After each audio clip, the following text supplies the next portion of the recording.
Hi, this is Randy Finney with Right Side of the Chart, and this is an early session update for Thursday, July 20th, 2023. Actually, a little closer to midday. It's almost noon right now, 11:59 a.m. Eastern Time as I'm starting the video. I wanted to get an update out to you in this order. We'll take a look at the equity markets. I continue to hyper focus on the big market leading tech stocks, especially the fact that we're in peak earnings right now. I'm going to go over that real quick and speak to that dash for trash trade I've been talking about lately. And then follow up, time permitting, quick updates on UNG, natural gas, and wheat. But let's start out with the equity markets. This is that 60-minute chart of NQ. Remember, we've had these divergences building, and I've covered this quite a bit. Divergent low, rally, divergent high.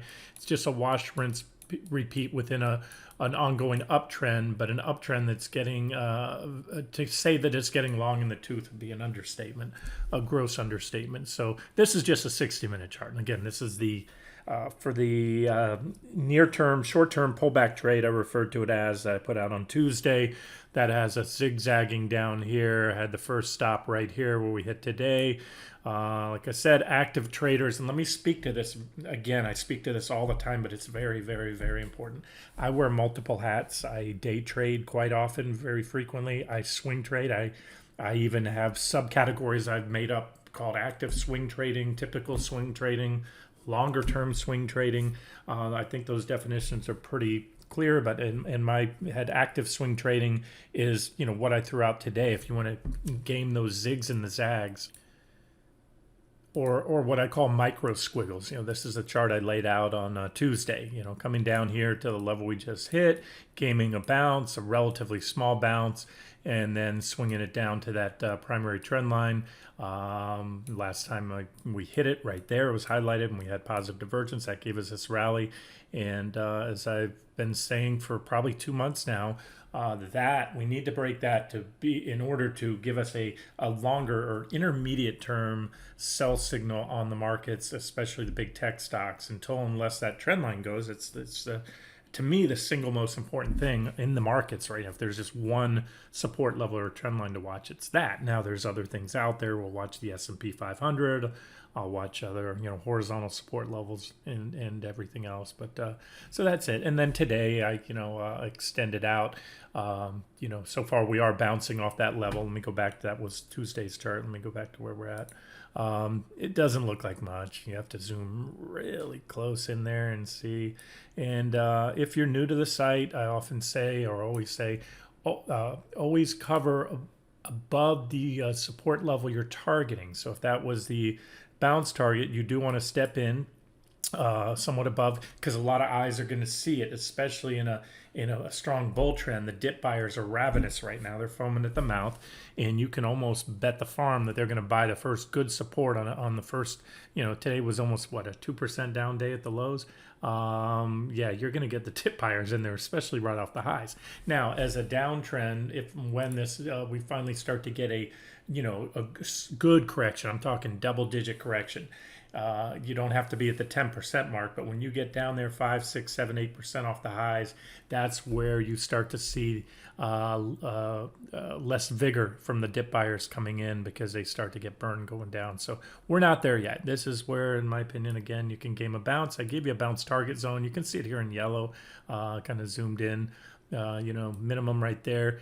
And now I want to say this, and I've said this many times, but it's important. Don't try to be what you're not. If you are new to trading and investing, don't try to be an active trader. I will often, and always quite often, pull the plug on a trade in a moment's notice if I see something I don't like. As of now, that's my plan, to swing it up there. At this point, I'll take profits right there on the, I reversed right on the lows today, and we'll take profits right there. We may continue on up. So at that point, I'm going to assess the charts and determine whether I want to start adding back into shorts or hold off and see if we might be able to pop all the way up there. Again, this is my preferred area to, and what I'll do is one of two things. And again, I assess the charts as I go. If and as we approach that level and we get close, again, my sell limit order will be just below there. And I'll also do one of two things: either just put a hard sell limit order just below the the first resistance level where I expect a reaction, or sometimes I'll just, when we get close to it, trail a tight stop up, because sometimes you just go right on through there and you may hit the next level, and that gives you a little more upside, and you're only giving away a little more profits if you get stopped out. So that's either way, that's the most likely area. I think we get a reaction there, and yeah, but almost equal odds. I'll give you slightly favorable odds as of this moment, as I'm doing this video. We're up down 1.32% on the futures after a nice, so far a decent, nothing big. But if you're active trading, it's worth it. Every contract NQ, what is it, like over 3,000 per contract for every percentage point that you make on a trade on NQ. So that's my preferred target. Then when we go after the bounce runs its course, then swing down to that target. Most likely the buyers will most likely step in one more time there. But as I showed you, this is the chart I got out to you today when we hit that level right there at the lows. That's the reversal point. That most likely a reaction. Now we are in the thick of earnings season. I'm going to get to that in 1 second.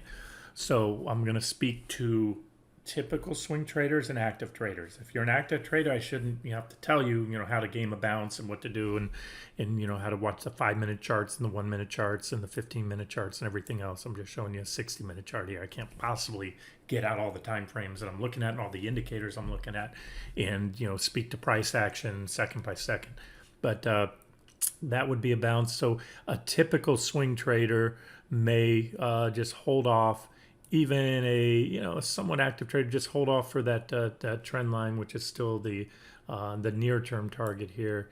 And then if you are a longer-term swing trader, and I'm going to go over the charts in a second here and continue to make the case why we may see a much larger drop. Then what you might do, whether you shorted here the other day, the breakdown was right here on the break of that trend line. We made an ever so slight marginal high, nothing even remotely close to what would trigger a stop. So that was a short entry. If you shorted there, you're going to have stops break even. You can lower your stops. And if this starts to play out and you get close to the trend line, if you're swinging down here, you can easily give it some room on the stops. So stops are really relative to one's price target, because you want to use a favorable RR. Somebody just trying to game a 2, 3, 4% pullback trade shouldn't use a 5-6% stop loss. That's ridiculous. That's a horrible RR. You're risking more money than you're attempting to make. But somebody trying to swing it down a lot further can give it a little more room. Although right now, like I said, this is, I think, a good level. Somewhere up here where we entered is a good stop if you are trying to, whether you're actively trading to just game a quick pullback, or you're open to the potential, as I am, to allow this one to run further and maybe not even try to game a bounce on that trend line just at that point. Like I said, keep your stops in place, let it run, maybe ride out any bounce. And the other thing is, and I'll move on, it's earnings season. So what can happen has a much better chance of happening than at any other point in time over the last 3 months, is that this trend line, if and when taken out, could occur on a big gap down, particularly if you don't trade futures, if you're a QQQ trader. Now, futures trade almost around the clock. They shut down for an hour every day, 5 to 6 p.m. Eastern time during the week, pick back up, and then continue. So 23 hours around the clock, if you will. And then Friday evening they shut down. They pick up on Sunday night. Now, QQQ, if you trade that, that's where the big gaps are going to come from, because that's an ETF and it's trading regular session hours, and it's very difficult to trade in the after hours session, especially managing stops and things like that I spoke to yesterday. Okay, we're going to get into the FANGs and earnings real quickly. Before I do that, I just want to jump back to the chart I gave you yesterday.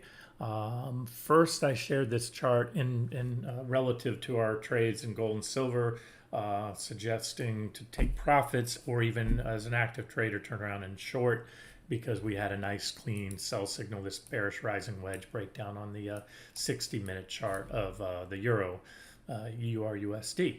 And so you can see we've continued to fall, and as such, I told you there's a high correlation between gold, and gold's down, of course, just in line perfectly. They track almost identically, and then silver as well. So you were able to sidestep, get back so far of about 1.5% on silver if you took profits at that 23.07-ish price target, and then you were able to even add to those gains from the swing up to the tune of another 1% or so far, 1.5%. Now, then I followed up in the next video and showed you that there's a direct correlation between the euro and the stock market. Not as tight, but pretty tight. And so it's not mere coincidence that we had that more impulsive drop today in the euro. And you can see it in the FXC as well. There it is. So does that look familiar? This is exactly what we're looking at on QQQ.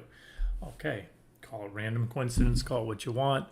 That's how it's playing out. So we'll continue to monitor the euro and the stock market, and like I said, put a higher weighting on the the charts of the indexes. But I do like to keep an eye on the euro to kind of help gauge where we might be going. And of course, the U.S. dollar. I always say this: the euro is 57.6% of the U.S. dollar index, which is nearly 2/3. The yen is a distant second at 20-something%, and everything else doesn't even move the needle. So you really just look at the euro as being almost an inverse of the dollar. Okay, I think it was just over, almost right at about 6 weeks ago today, maybe a little bit longer, I started to do videos highlighting the bottom tier, what I call the dash for trash, or even before it began, saying you're going to start to see a dash for trash, highlighting lower price stocks, the bottom tier of the Nasdaq 100, both because they had the most constructive charts, in my opinion, regardless of any fundamentals, and saying that was the trade to make, and those, some of those continue. However, this is a kiss of death here. I call the site right side of the chart because I try to get ahead and predict what's going to happen. If the right margin of a chart is today, where we're trading right now, anything to the right is the future. But when everyone else jumps on board and recognizes it's a dash for trash, this is today from MarketWatch. Need to know it's a dash for trash. So buy those. And that's by the time that becomes mainstream, that's when I want to start getting out. So I want to tell you I'm cooling off. In fact, I started yesterday telling you that it's a good time, in my opinion, to start booking profits. Now, some of those may continue to run if you're in them, like Siri, for example, just continues to run. And it's up to that, getting close to that massive, remember I said right here, massive resistance right there around 577. And there's a gap right there separating it. So let me just say this, if you're in this one, excellent time to take profits, or at least put a very tight stop and see if you want to squeeze out and get greedy, in my opinion. Or sometimes I'll do that. It's not greed, but eke out the last couple pennies on that trade. For all intents and purposes, consider this one done. And if nothing else, I'll probably be shorting this stock soon. A lot of these, crap fundamental stocks, Carvana, Siri, everything else, pretty much because everyone else is now warming up to that trade, I'm cooling off on it. So I'm not going to give you as many new trade ideas there. I'll continue to do updates as requested, or updates on the ones that we currently have that are still running, like this one. But I just want to let you know that when everybody starts to do one thing, I tend to either stop doing it, don't necessarily do the other. Sometimes I do. Sometimes I would get contrarian too early. But in this case, I think that dash for trash trade is coming to an end here. And there's the level I was trying to show you. We had 1, 2 reactions there in a gap. So a fourth reaction, one from below. And that's at 588. 588, in my opinion, is a get out of Dodge moment for Siri. And of course, like I say, I like to sell a little below. Don't hold out. I wouldn't. Or is that 568? What is that? 568. I'm sorry, guys. 568. And we're 561. Time to sell Siri.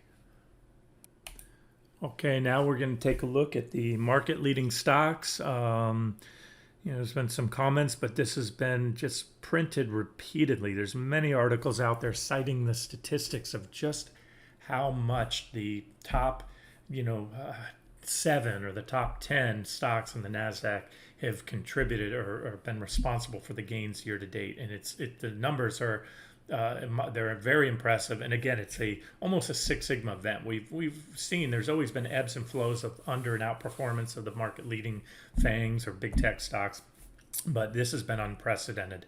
And so, first of all, it's unsustainable to continue to see that outperformance. There's a mean reversion coming, and as I said yesterday, it can be in one of several ways. It can mean big tech down, the rest of the market holds up, or starts to rise and picks up the slack. The other 90 stocks in the Nasdaq 100, and the other several hundred in the S&P 500 or 400 and something. That's the healthier of the two. Or you can see big tech down and the rest of those go down with it. Especially, remember, the dash or trash trade is what I call it. Those are stocks with poor fundamentals, or they wouldn't be coming off 52-week or multi-year lows. But in a strong rally, and I've been through these before, towards the end of it, you get this excessive bullish sentiment out there, and then you get those armchair investors, the Reddit group, and even pros coming in, and myself, that'll buy those stocks and trade them, caring less about the fundamentals, but more so because we know they're heavily shorted, and there's going to be bottom pickers that come in and trying to fish. Oh, I'm going to buy this because it's down 70% and everything else is up 70%. And so that trade works till it stops working. And like I said, it's a game of musical chairs. You don't want to be in that trade once the music stops. Now let's move forward to earnings, and I'll try to bring this video home pretty quickly here. Okay, so what I tend to do every earnings season is I go through and tell you a little game I play or trading tidbits for you. You want to buy options, you want to go long or short. I always say that earnings is typically a crapshoot, which way a stock's going to go, unless the charts are clearly bullish or bearish, in which case that will typically, not always, but usually determine the next trend. So the two I highlighted in yesterday's video, Netflix and Tesla, my bet was that they both would be down after earnings. Now, one day doesn't make a trend, but so far, pretty impulsive drop, 9% plus on Netflix. And again, I cited the reasons technically, and that's a pretty good drop so far. And you've had the divergent high, and at minimum, I gave you yesterday, I think I gave you the targets. You have the uptrend line and 394.20. So in my opinion, counter trend bounces aside, there's still another 9% or more to go before we even come to that trend line. And then again, now if and when we get there, I don't want to get ahead of myself, but most likely buyers will step in there. But if and when that goes, that's a much more powerful sell signal. Remember, many stocks are still in a bear market by many, many metrics, including Netflix. You want to look at things such as, the long-term charts. This is the bigger picture of Netflix.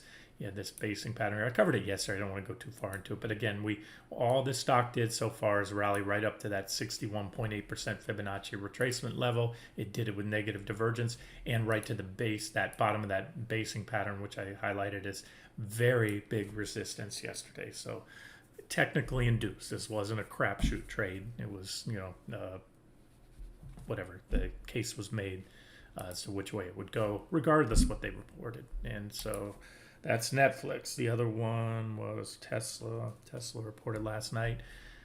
Tesla, I've been talking about this for weeks now, this magnet of a beautiful bear market downtrend line being a target right up into either the day of or right before at earnings. And that's exactly where we hit. So you call it mere coincidence. We're down 7%, hard rejection. And it's this divergence, a negative divergence, that tells me there's more downside to go. But one of the reasons I went long and covered that short today is I noticed Netflix, just like the Nasdaq 100 itself, is at big support. They will buy Netflix here. I would buy it. I would cover a short if you shorted it, and you're right off that level now. I do, yes. If I sound confusing to you, I do think it's going lower. As a typical swing trader, no, I wouldn't cover that short. I wouldn't try to game a long, but as a very active trader, absolutely, you can take a shot here. At 269.74, give or take, you get a little reaction low below it. Stop somewhat below if you want to game a bounce, but I wouldn't get too cute with that bounce. I would probably sell it if it gets anywhere close to that today's high right there. That would be the bottom, or the bottom of today's gap. This is the gap down right there. So 2 for 2, and I'll continue. I'm going to go over the rest of the fangs now and tell you where I think they go. So where we go, micro analysis, short term. So far we're having a reaction, but I'll tell you, it's also a reaction more in time. Netflix really isn't, or I'm sorry, Tesla. It's not really bouncing. It's just kind of, I define a reaction as a bounce or consolidation. So I do want to be clear. I'm going to move this line up right now, guys, just in case you're in this one, you took it or you want to take it or you already were in it or whatever. Coming down here to about right there. I have a reaction high here. I have a reaction low there, a big old gap. We'll call that 238 next target, okay? And you really want to see lights out, I think, or increase the odds when this gap right here gets taken out. That's 260, 280, and that'll open up a door for that drop down to that level. So, and a lot of these stocks, if it gets ugly, at minimum might want to come back and back test those 200-day moving averages. My primary thesis is all along has been this is a bear market rally. So, if I'm right on that, we're going to not just test the 200s, we're going to go down through them and take out this low. But first things first, let's not get ahead of ourselves. This is so far 2 check marks, 2 for 2 on calling the big tech for earnings. Now let's look at the rest of them and wrap this video up. Apple. Oh, let me just go to QQQ and I'll load my watch list. We'll do it in order, not in order as they report, although I did that for you. I went through today to earnings.com and I put down the earnings dates. You can make it out in the video. I have these blue lines right here and the dates are written down on each one. Thursday, August 3rd, after the market closed. Apple had been reporting around the 27th, 28th of the month, but it's shifted over now. I guess we had some short months in there or something. So either way, we've got this one is one of the last, it always is one of the last big techs to report. And I just want to say, so you got a little time left. So we're talking, what is that? Almost 2 weeks. Yeah. So where we're at, Apple has been clearly, I laid it out as a trade idea back here with a sell signal coming up break of this trend line, which we got. So I'm going to repeat this, reiterate this, clarify what I've been saying. It broke down that day. I was very clear that I wouldn't short it then because there was a uptrend line, that same uptrend line we hit on NQ, the Nasdaq 100 futures. I pointed out that day. You don't want to short a market leader, the biggest component of the Nasdaq 100, when the Nasdaq 100 itself hits support because the buy programs are going to fire off. You wait till that support breaks, and that support didn't break. So what happened is they bought the Nasdaq 100 on the back test of that trend line. I'm talking that 60-minute chart that I showed you before, right here. This trend line, oops, zoom out, right there. And so Apple, that was the bounce in Apple. It was driven by buying of the indexes. These stocks are, being the top components, they're tied, they're locked step, they're, handcuffed together. The money flows into the Nasdaq 100, QQQ, NQ, S&P 500.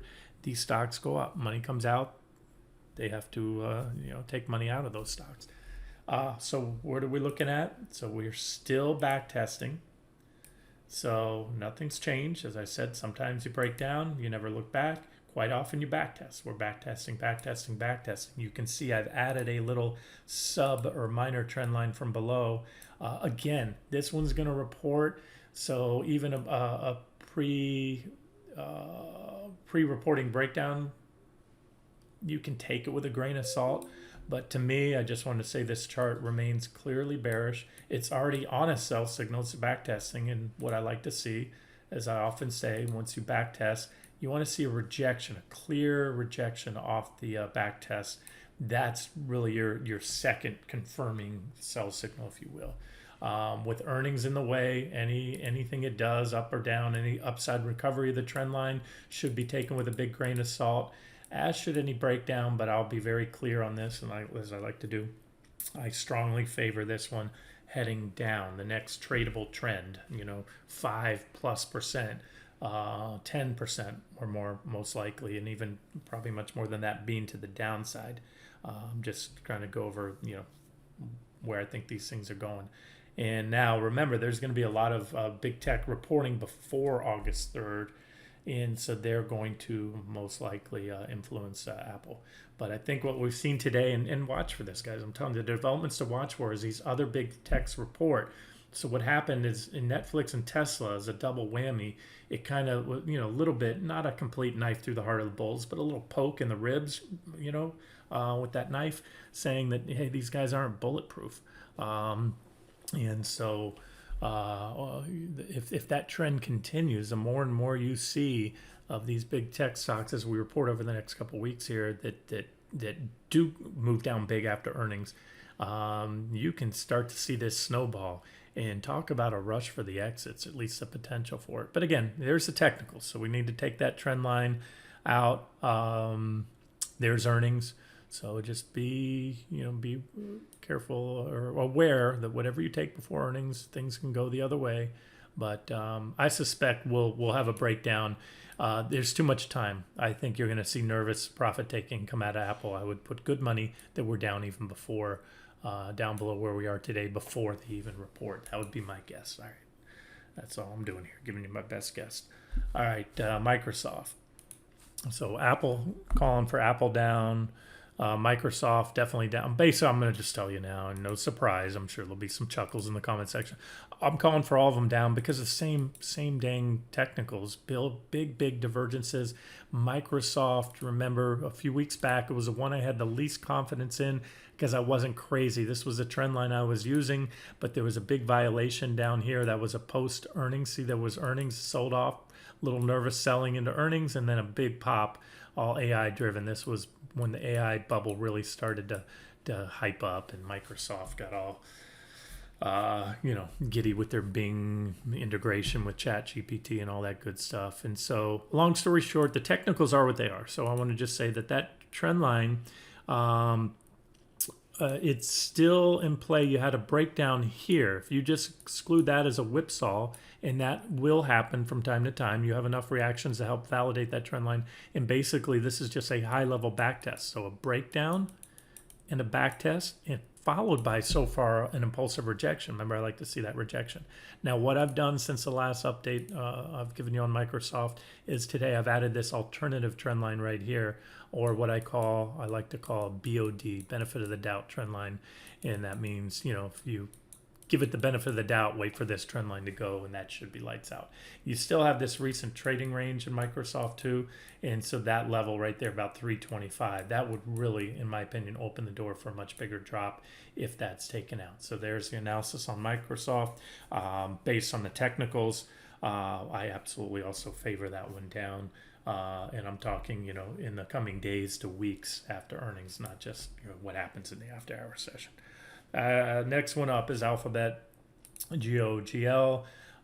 This one's kind of been hanging in there. So you had this divergent high in this little trading range. We broke down recently. I highlighted the breakdown, sell signal. We backtested. It popped it one day and or 2 days, couple days, and now it's back down on that level. So it's really flirting with support and resistance. But see, this is what happens, and this is why I often caution you, take breakdowns that occur right before earnings, like that one on Microsoft I just showed you on the previous earnings. Take them with a grain of salt, because these stocks tend to go in a holding pattern when it gets closer and closer to earnings. And then once earnings are out of the way, this stock will determine what the next tradable trend will be, whether it's going to be to the upside or to the downside. Based on the fact we put in this divergent high, based on the fact this was major or very big resistance, this trading range, this really kicked off the bear market. And we topped here with a divergent high, broke that support, tested. So this is an important area, a little battle zone between bulls and bears. So bears win if we take out the bottom, bulls win if we take out the top, at least for the next tradable trend. Alrighty, and 2 more to go. We have Amazon, or 3 more to go, couple more to go. Amazon Same thing. We've had the divergence building, negative divergence, getting steeper here lately as the divergence continues to build. And this is now the trend line that needs to go right here. I had a little minor trend line we broke down and back tested, and we're still below it. But this is a trend line that needs to go. It's a big old wedge is what it is. This divergence line and this uptrend line. And so based again on that divergence, based on other factors such as this is simply a 50% retracement of the initial bear market leg down from the highs to the lows. That's a 50% fib. Like I said, a lot of stocks, Apple's an outlier. You're never going to hit all stocks hitting key fibs. Some in a bear market rally will always make new highs and many won't. And that's the thing. Is it the majority making new highs or is it the minority? And in this case, it's the vast minority. So there's Amazon. Again, technicals look like a big trend reversal is coming.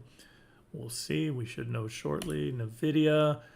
What I've added for you here is we've been building the divergence. Remember, we had it right here. Recently, I pointed out that divergence continues to grow, and now we have a trend line in which at least 3 or 4 distinct reactions to help validate it and gives us a steep bearish rising wedge pattern. So there's your sell signal to come on a break of the wedge. Minimum target would be the bottom or the top of that gap around 375. Let's make that an even number. And then there's a big old gap below it. This is the king. This is a poster child of the AI hype right here, I believe.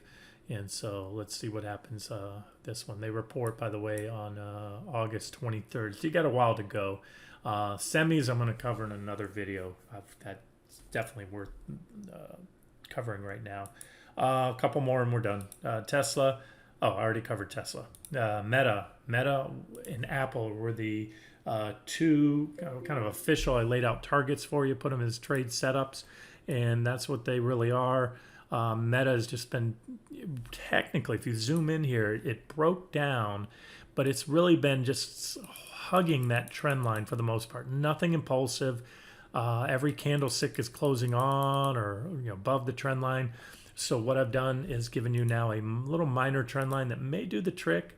I'm not crazy about it because there's not a lot of reactions, but all I can tell you is this trend line is still, to me, very significant, extremely long in the tooth, big divergences that have been building. And so I know a lot of you don't want to hear it, but my outlook hasn't changed. And I told you it wouldn't change unless these divergences are all taken out. And so that's it. And typically the bigger the divergence, bigger the mean reversion. So, you have my targets 1, 2, 3 with a potential 4th and 5th. I'll let you know if when we get there. Remember, here's your primary bear market downtrend line right there, which was already taken out. And so, if you're a bull and you're looking to buy dips, well, you can use my short targets, my pullback targets as areas to buy dips. So you have T1, T2, and then the trend line, and T3 just below that. And those are your potential pullback targets. And if you're a bear, well, again, even from the highs, if you've been with us since the market topped, at every single divergent low back here, I was covering shorts, posting long trades, and we were gaming these bounces. So that'll be the same thing, just so you know, on the way down. You don't have to do that if that's not your cup of tea. If the market goes to new highs, again, I will do my best to find where the opportunities are. I'm just moving away from those, kind of cooling off, if you will, on those junk stocks now. And but the same thing I've been saying since I started looking at those 6 weeks ago was that the risk reward in these big market leading fangs is still very, very poor, in my opinion, despite the current trend. Okay, that's it for the big tech stocks. I told you I'd update UNG, natural gas. Nothing big today, but it's up 5%. That's nothing big for natural gas. And we still have this big divergent low here. So the level that I think we need to take out to get going, when I look at this 60-minute chart, right here, this level seems to me, remember we have this what appears to be a potential bottoming or basing pattern here. We had the divergence on the 60-minute chart as well as that daily chart. So I think if and when we pop above T2, especially T3, that should get the ball rolling on it. And you can look at the volume of price histograms. These are these bars right here. And you can see this is where most of the volume has occurred. And so that's above T3. So really a break above T3 could get a sharp run in natural gas. And you can see it here as well on the daily. I remember I have different targets. T2 would be the level. We already hit T2 right there, 7.95. So if we can break above $8, nat gas should run. I'll probably add additional targets if that is the case. Wheat continues to look good. Remember, we took out T1 recently. We back tested, started moving up. That was a bullish sign. The impulsive move off the back test. Pop T1. I said that was your next buy signal. Ran up. Now we hit T2. But we've already hit it once, so still favor a move up to T3 and T4. Okay, and as I wrap this video up, I want to say we've come full circle. We're back to, after a little bounce so far, very muted bounce, we're back to that level. So again, this is support. I always say this, there's one of two things you do when a stock drops to support. If you think there is a tradable bounce to be made, you go long with a stop somewhat below. If you think that support level is going to get taken out, you wait for it to be taken out and then you short with a stop somewhat above that broken support level. Support once broken becomes resistance. So just want to point that out. We're there again. And let me look at QQQ and see if there's anything else I can glean out of the charts right now for you. Yeah, not much. This is a 5-minute chart. I'm just getting pretty granular here on the 5, let's say 15-minute chart. You get the reaction right there.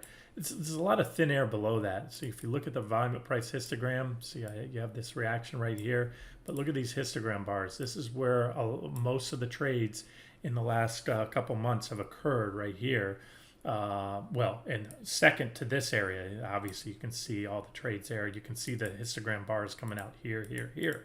This is a thin zone, and that means if I favor, I think we'll get another dip. Buyers will probably step in once again because we're at that support. But if not, then boom, we go down and hit the next support levels below, which is about 372 and the uptrend line on QQQ. All right, guys. So that's what we're looking at. And again, don't get too cute with the bounces now because we're very overbought. And again, in my opinion, from a psychological point of view, the Netflix and Tesla earnings beatdowns are blow to the bulls, and you're probably going to get some. You're probably going to see more and more profit taking before the rest of the big fangs report, with people worried about being caught on the wrong side of those trades. So that's probably going to put the whole buy the dip mode into reverse now, where you sell the rips at least until we'll see until we hit some of the bigger, more significant price targets like 372 here on QQQ in the uptrend line. Alrighty, this has been Randy Finney with Right Side of the Chart. Have a great day.